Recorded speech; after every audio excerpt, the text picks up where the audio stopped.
Pessoal, queria começar agradecendo muito a presença de vocês. Esse é um momento muito especial da conferência, acho que não só para mim, mas para muitas pessoas. Meu nome é Renata Proa, eu sou vice-presidente de Impacto Social. Esse ano eu tive a honra de poder liderar o programa Cultura em Ação.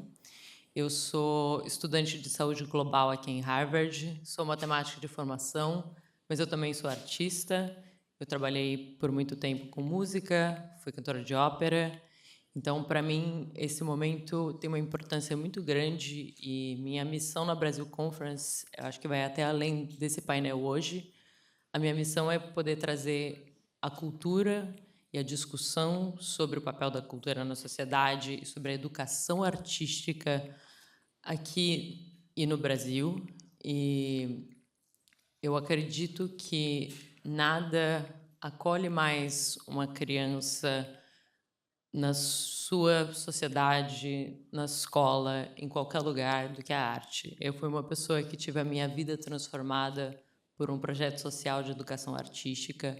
Então, para mim, é uma honra poder estar com pessoas que mudaram não só a comunidade de onde elas vêm, mas elas estão mudando o Brasil inteiro com a arte, com a educação artística. O programa Cultura em Ação, então, é um programa que busca valorizar talentos brasileiros que estão transformando a sociedade através da arte e da educação artística. E hoje aqui a gente tem 3 pessoas que fizeram isso muito, muito bem. Então, a gente vai começar com um vídeo rápido mostrando um pouquinho sobre os 2 vencedores do programa Cultura em Ação da Brasil Conference esse ano.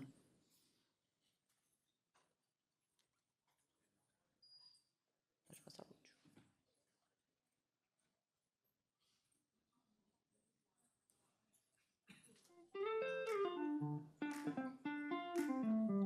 Com o intuito de mudar o seu ponto de vista e trazer uma nova perspectiva, nasceu o ZN de Coração. Meu nome é Jonathan Mello, sou artista visual, formado em design e artista urbano, residente aqui da Zona Norte do Rio de Janeiro, e através do grafite eu tenho colecionado E experiências. pude me expressar de uma maneira mais coerente e democrática pelas ruas. Conheci inúmeros lugares e fiz muitas conexões dentro e fora do Brasil.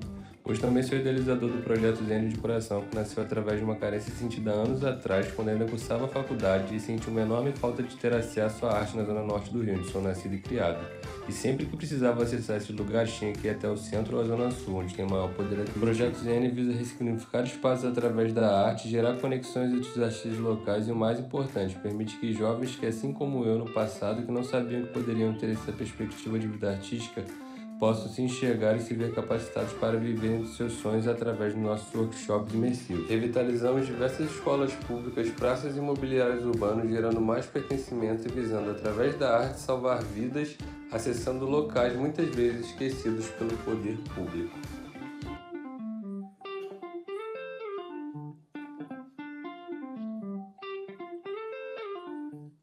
Olá, eu sou Susan Santos, artista da dança, mulher negra da periferia de Osasco, São Paulo, mas atuante em Goiânia, Goiás. Sou fundadora e CEO da Ginga Funk, que é uma escola de dança com o objetivo de movimentar as manifestações culturais negras aqui no Brasil. Nós temos algumas frentes de trabalho que são: a primeira delas, uma companhia de dança funk com mulheres negras em situação de vulnerabilidade social e econômica, e também PCD. Nós também desenvolvemos ações nas periferias, ações formativas e educativas com o funk através de uma educação antirracista. Nós também temos o desenvolvimento de trabalhos e produções de espetáculos, documentários por essa perspectiva. Também somos um ponto de apoio para a comunidade negra aqui. Bom, a Ginga Funk trabalha de forma a construir uma melhoria das identidades negras no Brasil, haja vista que o processo de escravidão muito nos silenciou e muito nos deixou à margem da sociedade. Então a gente trabalha de uma forma a construir melhores imagens, de nós mesmas diante dos espelhos. Uma melhoria de autoestima, uma melhoria também de processos históricos que acarretou em centenas e centenas de anos. E a gente faz tudo isso através da arte e da dança. Nosso trabalho já impactou centenas de pessoas. A TV Globo, que reconheceu a nossa história através do programa Pequenas Empresas e Grandes Negócios, e fomos selecionadas a nível nacional pela Feira Preta, ou atual, antiga Preta Hub, ou de Feira Preta, em confluência com a marca Unilever e a Seda Boom. Muito obrigada e até breve. Tchau!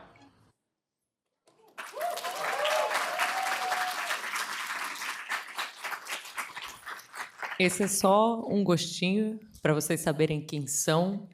Uma coisa que a gente quer trazer aqui é a discussão sobre o fato de que cultura não é apenas entretenimento, como a gente muitas vezes trata. Cultura é educação a nível profundo de educar emocionalmente e criar a sensação de pertencimento nas pessoas. Mas não só de discussão, a gente vai fazer esse painel hoje, então a gente quer começar esse painel com arte, e para isso eu vou chamar a Susan para trazer um pouco de arte para vocês.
Hit virou moda com os moleque foda dançando maloca, já tô com os irmãos. Hit virou moda com os moleque foda dançando maloca, já tô com os irmãos. Embrasado, embrasadão, embrasado, embrasadão. E aí, DJ Douglas, solta aquele beat sacana assim, ó. Mandelo. Hit virou moda com os moleque foda dançando maloca, já tô com os irmãos. Hit virou moda com os moleque foda dançando maloca, já tô com os irmãos. Embrasado, embrasadão, embrasado, embrasadão. Hit virou moda com os moleque foda dançando maloca, já tô com os irmãos. Para o que, DJ Douglas? Solta aquele beat sacana pra gerar embrasar. Mandelo.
A gente ainda vai continuar tirando o fôlego de vocês. Que o nosso outro ganhador do Cultura em Ação, o Jonathan, trouxe uma pintura que ele fez, especialmente para esse painel, mas isso não bastou, e ontem ele fez uma pintura bem maior durante a conferência.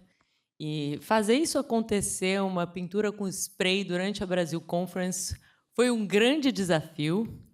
Então,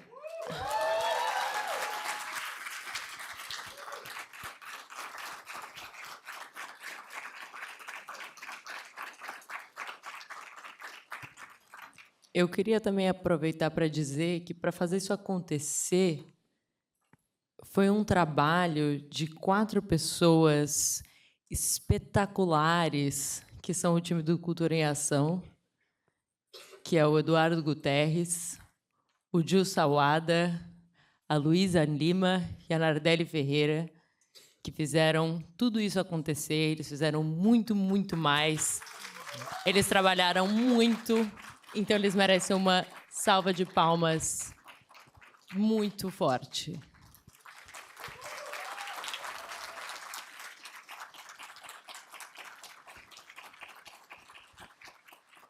E essas 2 pessoas estão transformando a sociedade e as comunidades delas com a arte. E eu não poderia pensar numa pessoa melhor que o grande Carlinhos Brown para poder conversar com eles sobre qual é esse papel da cultura na sociedade.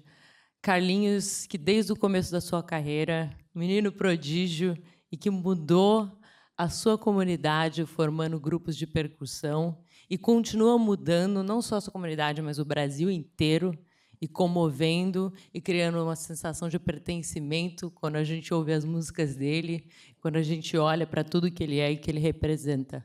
Assim como essas 2 estrelas que a gente tem a honra de trazer, que são a Susan e o Jonathan. Então, eu queria uma salva de palmas para essas 3 pessoas.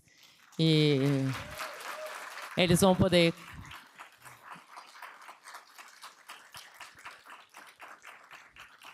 E queria convidar eles para poder conversar um pouco sobre essa história, de um ponto de vista humano, de como que é mudar as vidas com arte.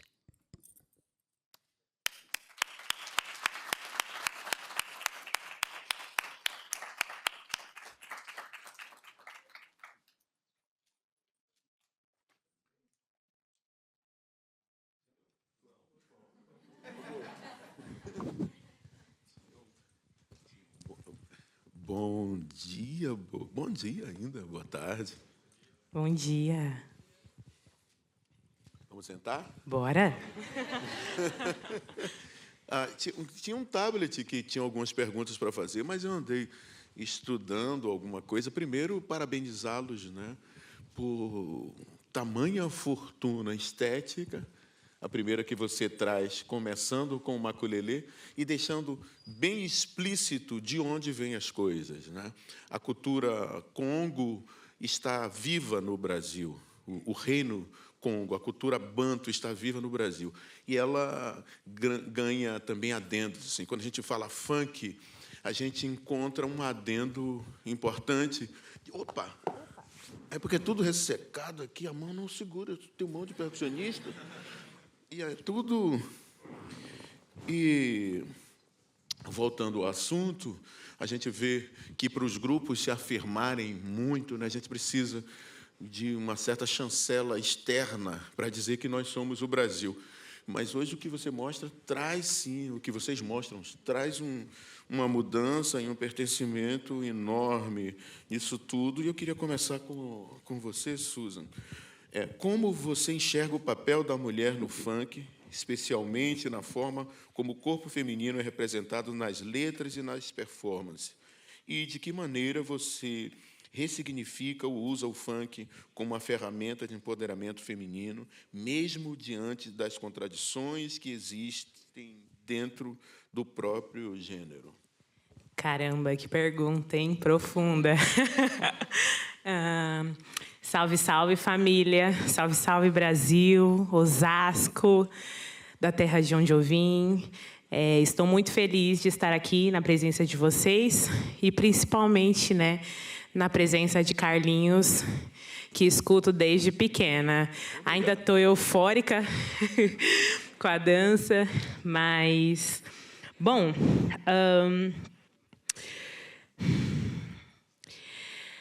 A presença das mulheres dentro do funk ela é muito importante, porque a gente consegue falar a partir da nossa voz, da nossa narrativa. O que acontece, Carlinhos, é que muito do que é produzido, das produtoras, de quem faz as músicas, os videoclipes, são muito produzidos por homens. Então, nem todos os homens ainda têm a sensibilidade de nos ouvir e entender o nosso ponto de vista. Então, quando é produzido as músicas, quando é falado sobre o funk, é a partir dessa narrativa. E uma história que tem uma única narrativa não faz te ver a perspectiva de um todo. Então, vejo que quando há espaços para as mulheres estarem dentro do movimento do funk, elas vão falar a partir da própria narrativa. A Tamires Coutinho, que é uma pesquisadora de funk no Rio de Janeiro, ela tem um livro muito bacana que vai falar um pouco dessa perspectiva do que é as mulheres dentro do funk e como, a partir do funk, elas se sentem empoderadas também. Porque a gente pensar, vou rebolar a bunda e as pessoas acham que isso é uma coisa vulgar. Mas, para muitas mulheres, isso é um lugar de se sentirem bem com os próprios corpos, de se sentirem vivas. A gente tem uma ancestralidade muito profunda que já movia a pelve desde a África como um lugar de conexão com a nossa saúde mesmo. Então, penso que quanto mais mulheres a gente tem dentro do movimento, mulheres conscientizadas, que têm, né, uma reflexão sobre aquilo que elas estão fazendo, mais a gente consegue evoluir. Então, penso nesse lugar. Você falou uma coisa interessante e eu tenho observado, né?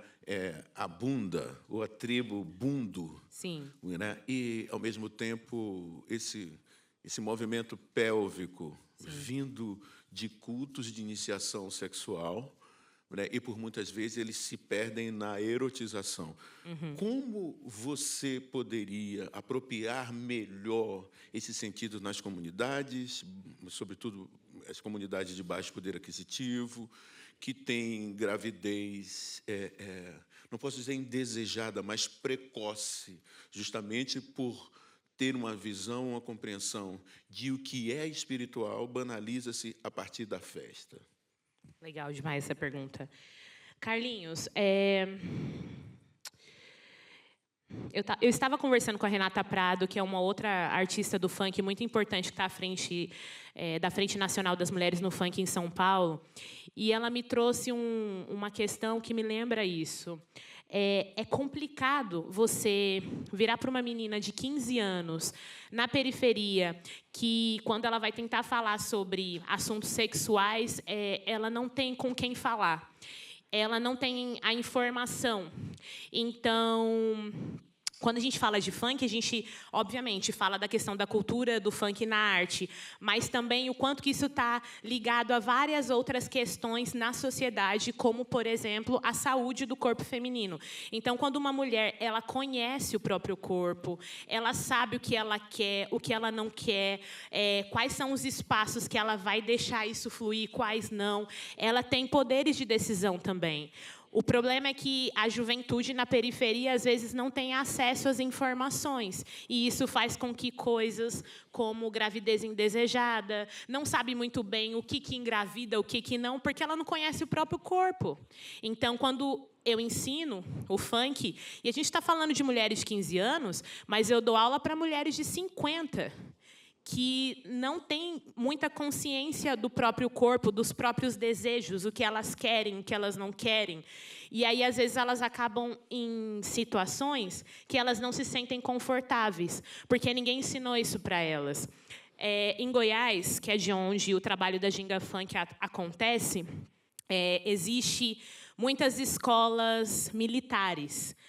E nessas escolas militares, para vocês terem até uma noção, e eu falo porque eu escuto as jovens falando em sala de aula, quando elas estão menstruadas, elas não podem nem mesmo pedir para ir no banheiro.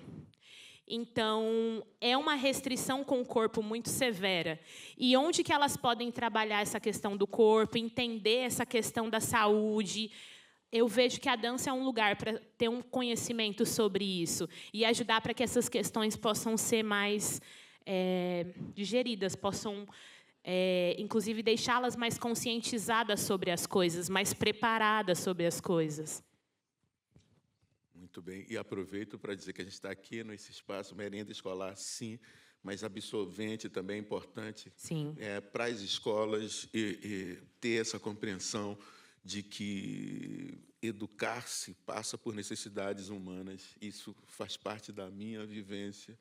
E eu, filho de uma mãe que me trouxe ainda ao mundo ali pelos 14 anos, tenho isso também como... 14 anos. Sim, minha mãe me trouxe dessa forma. Por isso trabalho também na comunidade, essa ideia de que, sim, a sexualidade ela precisa ser vista com respeito, ela precisa ter uma performance educacional mais apropriada, porque esse, sim, é um dos grandes bolsões de violência. Né? A gente sabe da sedução que a música tem e que os ritmos têm, mas isso é confundido em momentos de festa, nos quais as pessoas terminam transpassando limites e provocando desastres familiares em momentos nos quais não se sabe lidar. E John... Incrível, John. Então, de Basquiat, Malfatti, a Lina Bobardi, a tantos grandes pintores do mundo, a ancestralidade grita. Né? E não é difícil de você. Como não é difícil em você? Como você é atingido, né, por essas expectativas e como você dirige a sua alma a ponto de você relatar e deixar claro, né, de que o Brasil tem uma formação cultural e negra forte e é uma iniciação. Porque quando a gente se pinta para iniciar algo Isso é uma certa humildade para você que tem uma performance já definida, para você que já tem traços definidos, e você traz a pintura como um modelo que muita gente pensa que é puramente estético, mas a pintura ela está ligada a começar alguma coisa, a ter uma iniciação. E quanto mais isso apresenta-se, mais o desejo de aprendizado está naquela pessoa. O que sua estética busca fortalecer para as culturas, assim como você põe a camisa como manto, o coração, né? Esse funk em lata que pinta as cores, mas essa pintura que está de olho em um futuro. Qual é a sua mensagem além das telas? Bom, primeiramente, bom dia, pessoal. É uma honra enorme estar aqui, saindo diretamente da Zona Norte do Rio de Janeiro. O Carlinho colocou em algumas palavras ali questões que são extremamente importantes para mim, porque, assim como muitos jovens vindo da periferia, eu não tinha muitas referências, né, do que eu fazia. Então, eu estudei em escolas públicas. Assim que eu terminei a escola, eu descobri um caminho que eu acho que era o caminho que eu deveria ter trilhado, que eu me formei em design, mas, por um momento, eu me achava muito enquadrado naquela triangulação do design gráfico ali. Eu queria fazer mais, eu queria expor mais do que o que estava dentro de mim, na verdade. E aí eu comecei a explorar o meu lado que eu já fazia desde a infância e tinha deixado um pouquinho adormecido, que é o lado mais artístico, né? E, a partir disso, eu encontro a arte urbana, o grafite, onde eu faço apenas há 6 anos. E, bom, estou aqui. Eu acho que é extremamente importante, assim, acho que quanto para mim, quanto para a Susan, assim. E eu acredito que a gente, estando aqui, ocupando essa cadeira hoje, esse lugar, estando com uma pessoa de tamanha representatividade, que é o Carlinhos, eu acho que a gente já passa a virar referência para os novos futuros, né, que são os jovens. E é isso que eu falo diante do projeto que eu toco lá no Rio de Janeiro, que se chama ZN de Coração, ZN de Zona Norte. Esse projeto nasce a partir de uma carência que eu senti de não ter espaços artísticos lá, espaços expositivos. E como eu fiz faculdade no centro do Rio, sempre que eu precisava acessar esses espaços, eu tinha que ir até o centro ou a Zona Sul, que é onde se tem o maior poder aquisitivo. E aí eu achava isso um pouco errado, por que não ter mais espaços para cá? E aí eu nem digo que é do papel, eu acho que eu tirei um sonho do coração mesmo e coloquei para fora. E criei o projeto onde a gente ressignifica espaços através da arte, a gente leva mais arte e cultura para locais que muitas vezes o poder público acaba esquecendo, ou tem menos, né? E a gente conecta novos artistas, a gente fomenta novos futuros através de workshops, a gente ensina um pouco das técnicas do grafite, das técnicas artísticas. E eu acho que nas pinturas que eu faço hoje em dia, eu sempre tento deixar alguma mensagem, porque eu costumo dizer que servem como se fossem vírgulas de respiro para as pessoas. Muitas vezes a gente está nessa correria, que é a vida. Acho que todo mundo aqui faz 1 milhão de coisas ao mesmo tempo, está sempre para lá e para cá. E o grafite, para mim, é a arte mais democrática que existe. Já estive em grandes museus, já estive em exposições, mas o grafite está na rua. Ele é aberto para todo mundo pode ver. O grafite está nas periferias, novos grandes artistas saem dessas periferias. E eu acho que quando a gente se depara com uma frase, pode melhorar o nosso dia, pode melhorar a nossa vida, pode mudar a nossa vida, assim como tem mudado a minha. E a representatividade é o que eu trago também através dos meus trabalhos, porque eu acho importante ter pessoas que se enxerguem, assim como eu não tive, eu acho que eu criei o combustível e gás para fazer o contrário, para que as pessoas possam se enxergar. Muito bem o seu papel de arte educador, ele realmente é uma referência nas comunidades, e sinto que o relógio apitou e que acabou. Temos 2 minutos, então eu gostaria de aproveitar, já aos 62 anos de idade, e também clarificar um pouco de tudo que eu vi aqui. Tem uma coisa que eu fiquei bastante atônito e feliz, né? Tem um grande professor, uma pessoa muito bem-sucedida, que vem ensinar como conseguir o primeiro bilhão, né? Isso é sensacional, mas devamos nunca esquecer que, para essas conquistas, nós precisamos também aprender ou reaprender sobre humanidade. o mundo está precisando urgentemente ter uma compreensão direcionada à humanidade. E esse seu serviço, esse seu servir, o seu servir, que sei que não é meritoso, mas que espelha nessa África que está em você, esse Portugal, todas essas etnias que o Brasil traz, de que verdadeiramente nos reencontramos com a humanidade como uma referência para que as nossas condições e desejos se afirmem a partir desse encontro real de olhar que o ser humano é o meu amor, não é só o meu, porque é o seu. O ser humano está precisando de um olhar urgentemente. Aí sim, nós teremos grandes economias, nós teremos grandes resultados na ciência, porque, afinal, o sorriso é um antídoto para todas as curas. Não sei se chegou o final, mas podemos fazer uma pergunta ou tocar uma música que talvez possa sintetizar tudo isso. É possível? Então tá.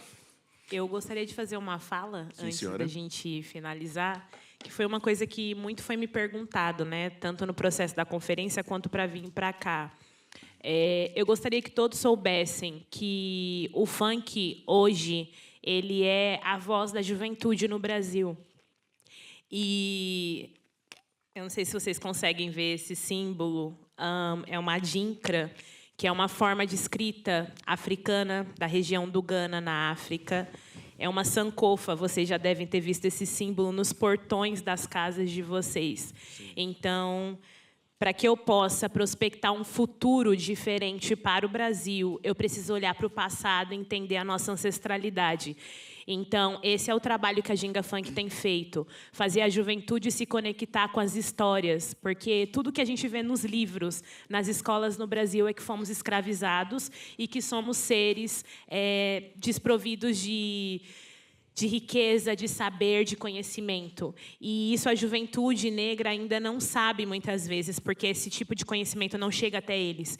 Então, nosso papel é usar o funk, é usar a arte, é usar o grafite como forma de pertencimento, de identidade, para que a gente possa empoderar essas crianças, essa juventude, para que o futuro do Brasil possa ser com menos preconceito, com menos racismo e fazer com que essas pessoas se sintam parte da nação. Então, essa é a mensagem que eu gostaria de deixar registrado aqui.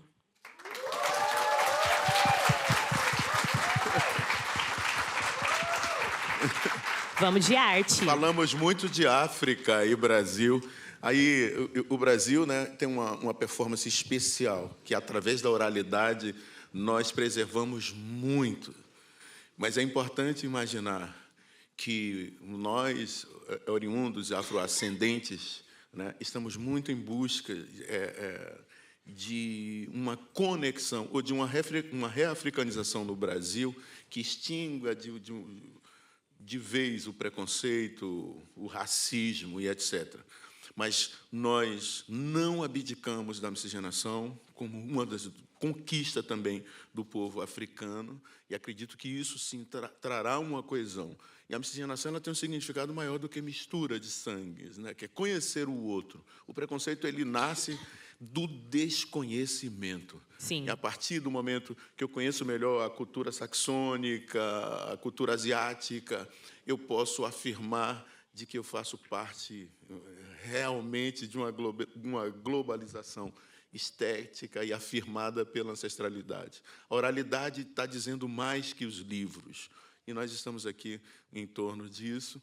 E o Brasil como preservador, eu vou cantar uma canção aqui que deve estar há mais de 5.000 anos, por aí, e é justamente quando ela falou do maculelê, ele falou das pinturas, nós vamos falar desse Brasil que carrega a memória da África, que, por sua vez, também precisa retornar para reconhecer de que nós preservamos muitas coisas que na própria África já não se encontram. Mas que dê aqui nesse microfone. Bom, vamos dar para ouvir. Tem o microfone.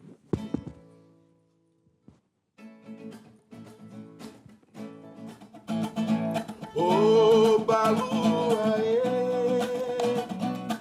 baba lorixá baba lorixá totô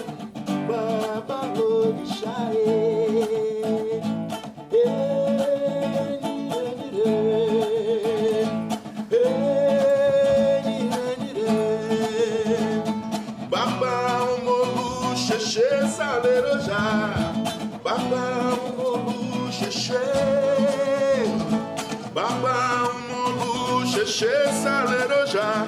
Aue, nire, nire, oh. Aue, nire, nire, oh. Aue, nire, nire, oh.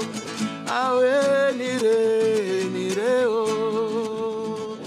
Meu padrinho é o Baluaê, orixaê. Meu padrinho é o Baluaê, orixaê. Sing with me, please. Nire, nire, please.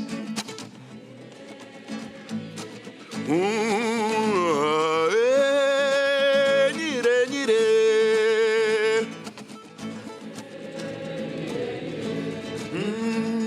Baba, molu, xexê, salerojá. Baba, molu, xexê. Baba, molu, xexê, salerojá. Aue, nire, nire, oh. Aue, nire, nire, oh. Aue, nire, nire, oh. A Totô, babá. A Totô. A Jansum. A Totô, mulu. Babalode arolene nazô de dê. Olorum modopê, olorum de dê. Calofé. Calofé. Babá, omolu, xexê, salerojá. Babá, omolu, xexê, salerojá. Aue, nire, nire, oh. Sing with me, please. Aue, nire, nire, oh. E aí?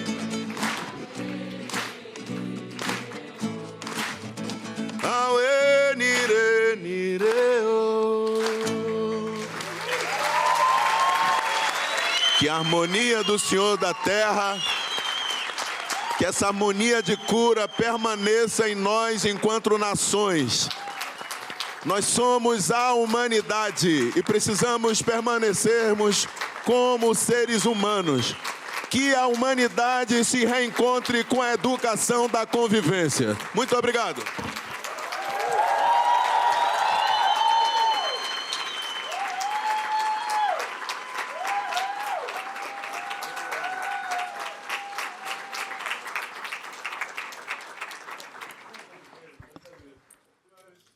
Pessoal, é muito, muito emocionante ver todos vocês aqui.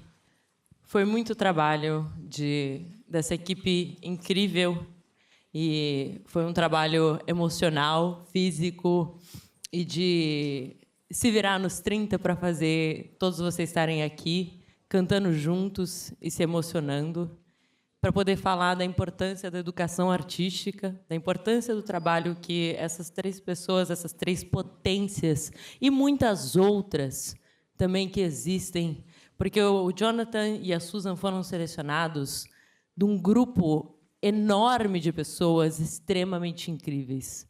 Então, para mim, é muito, muito emocionante ver todos vocês aqui e que a gente possa trazer mais discussões e mais espaço para falar sobre educação artística aqui no Brasil. Então, eu estou muito feliz. Eu queria entregar para a Susan e para o Jonathan o prêmio deles. E eu queria também pedir para o pessoal, essa equipe pequena e poderosíssima do Cultura em Ação, que eles pudessem se levantar também, se fizessem mais uma salva de palmas para eles.